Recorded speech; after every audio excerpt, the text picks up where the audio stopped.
All right, we are back. Happy holidays, everyone. Christmas is right around the corner, and I am so freaking excited. It's gonna be so much fun. So today we're doing a very simple, now let me preface this. I am no baker. I don't claim to be a baker. I definitely have a sweet tooth, but I just enjoy eating it. I'm not a huge fan of baking it, but I'm here today for y'all to make one of the easiest cheesecakes that I've come across in my non-baking experience. So today we are doing a gingerbread cheesecake with a pecan crust and a pecan topping. Very earthy, very nutty, super balanced between like sweet and salty because you have the pecans in there. And it's just one of my favorites. First thing you need to do is preheat your oven to 375. That is what we're gonna first bake the cheesecake at. We're gonna let it in there for just a few minutes and then turn the oven back down. If you have an oven that has convection on it, you don't want to use that because you don't want the fan blowing around the mix that we're gonna have in there. First thing we're gonna do is make our cheesecake mix that's gonna go into our pie crust, into our graham cracker crust. First thing you wanna do, take your cream cheese. I'm using 3 8-ounce packages of cream cheese, so 24 ounces of cream cheese. You want it to be as close to room temperature as you can because it's just gonna make it easier on you when you go to mix it. And we're gonna whip this with a bunch of our other ingredients, and it comes together pretty quickly. All right, next thing we are going to add is our sour cream. So we're gonna do 1/3 cup of just full fat, normal sour cream. Next thing we're gonna do is add our heavy cream. Again, 1/3 cup of heavy cream. Right into your bowl with everything else. All right, so then we are doing 2 tablespoons of molasses. You can't use syrup in place of molasses. I've heard people doing that for some reason. It is the same color, but I promise they're not the same thing. And molasses is pretty readily available, so you shouldn't have much issue finding it. So I'm gonna do 2 tablespoons of my molasses. And what this is gonna do is it adds some sweetness, but it also adds a really nice caramelized taste to everything. And you want to make sure you get it all in there. All right, so we have our molasses in. Next thing you want to add is your cornstarch. So we're going to go ahead and add that in.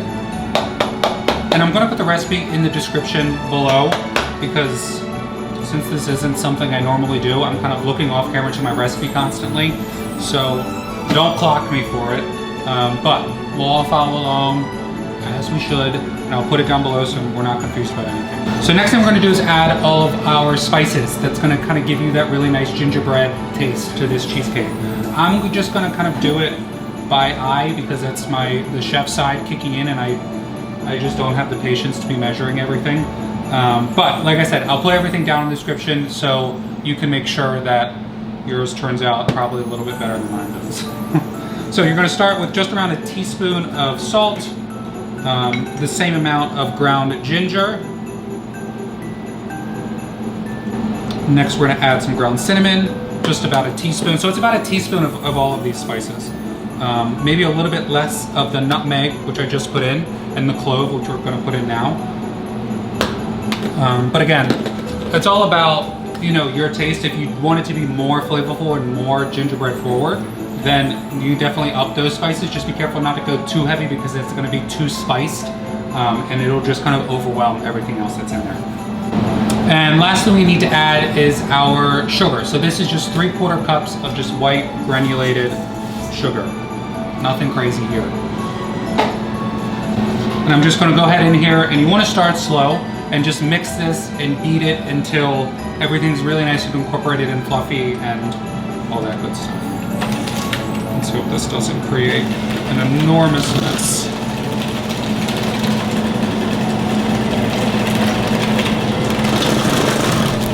It smells so good.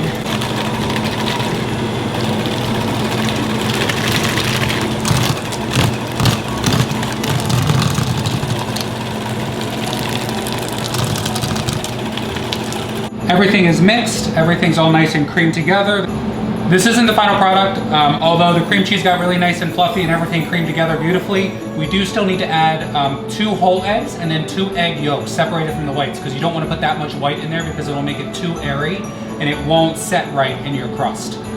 All right, so egg number 1, egg number 2, 2 whole eggs, remember. So I'm just gonna crack these right into the bowl, and then I'm gonna whip it again and get those incorporated, and then we're gonna do the egg yolks.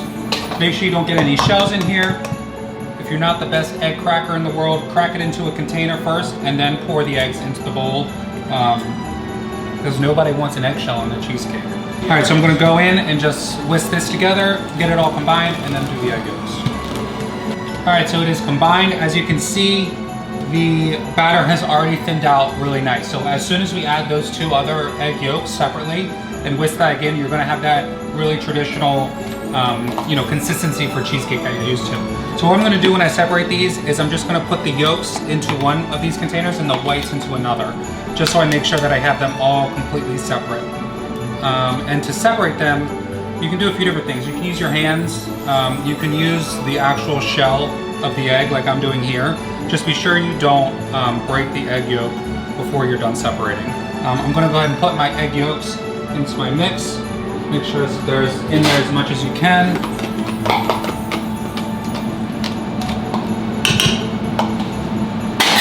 And then we're gonna go ahead and whisk that again, or beat it again, and get all that combined. That is our mix for the cheesecake. So what we're gonna do now is just pour it into our prepared graham crust cracker.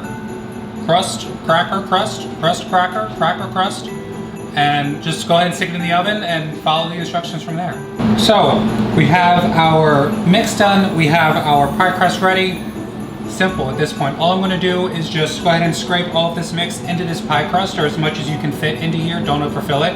And then we're gonna stick it into our oven, 350 degrees, for anywhere between 40 and 45 minutes until the center is slightly set, which means that it's just has a little bit of like wobble to it, but the outsides of the cheesecake are totally firm. So that's a good way to test it, and you don't want to test it like you would a normal cake that you're baking, like with a toothpick, because it's going to come out dirty every time because it's a different mix. It's not like a cake batter. So I'm just going to go ahead and scrape this into my crust, and just be sure that you don't overfill anything.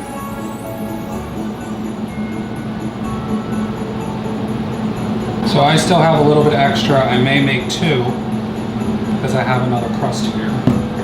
And so as far as the actual crust goes, you have 2 options. You can make your own, which is relatively easy. All you need is some graham cracker crumbs and butter, and then whatever kind of other seasonings you want to do, salt, ginger, pepper, whatever it is. Put it in, like form it into your springform pan or cake pan or pie dish, and bake it until it browns and hardens a little bit. Take it out, let it cool, and you're ready to go. So that's what I did with this one. And then I also have the second one I have here is a pre-made one from the grocery store, just to kind of see how both do. Although my past experience, both have been great. I'm gonna grab my second crust.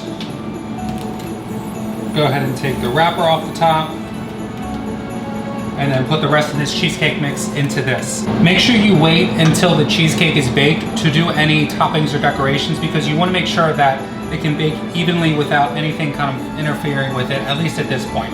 As soon as it's done though, you can do whatever kind of garnish or topping you want on top. I know we're going to be putting some pecan pieces, just to kind of accent everything that we've already done so far. So I have my second one filled. What I like to do is just swirl it around a little bit and tap it on the ground, which gets any air bubbles out of the mix, so you don't have any air bubbles when you bake it. And do the same thing to the other one. And tap it lightly because you don't want your graham cracker crust to fall apart. Like, don't be throwing it onto the cutting board. All right, so that's it. So our cheesecakes, at least prep-wise, are done. So what I'm gonna do now is just bring them up to the oven, stick them in there, set a timer, and in the snap of a finger, we'll be back with these finished products. The cheesecakes are out of the oven. They look great, apart from some cracking that happened, but that's okay. This is an honest channel. It's an honest cheesecake. It's still gonna taste great, and it still looks okay. So that's all that really matters. So the next step is I let them cool for just about 30 minutes outside of the oven at room temperature, but you still need to let them cool in the fridge for about 4 hours, really, to totally get everything to set. So what I'm gonna do is just do my little pecan topping on top, and then I'm gonna toss them into the fridge and see you when I see you. They're gonna relax overnight probably, and then we'll cut into them and we'll see how they do. But I probably won't get into them in this video just because that's a long ways away. But I will be posting on the Instagram and all that good stuff on how they turned out. So I'm just gonna take my pecans. You can see how I do on this one. I'm just gonna kind of follow right around the natural rim of the cheesecake. And then as it chills more in the fridge, these pecans will kind of like settle into the cheesecake. So they're not like just completely loose when you go to cut a slice. You can do as much or as little as you want. Depends, you know, how much pecans you want in every bite. You can also do a little bit of a variation and like candy these even with a little bit of brown sugar and butter, really simple.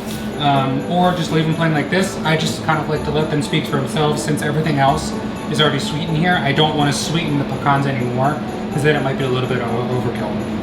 But those are our gingerbread graham cracker pecan cheesecakes.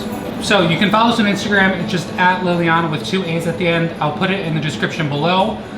Check back there for the aftermath of this cheesecake and see how it turned out. Like I said, I'm gonna let it chill overnight to really let everything kind of set and those pecans settle into the actual cheesecake mix. And I will post some pictures and maybe a few stories of me cutting into it on the Instagram. Otherwise, thanks for coming back. I always appreciate it. It's been a pleasure. I can't promise you how many more baking videos I'm gonna do because that's not my gig. I'm not a baker, I'm a chef. And I just don't have the patience for that. But with the holidays coming up, you never know, we might do one more cute little sweet tooth video. But as always, subscribe to our channel, like the video, leave a comment, all that good stuff, and I'll see you in the next one.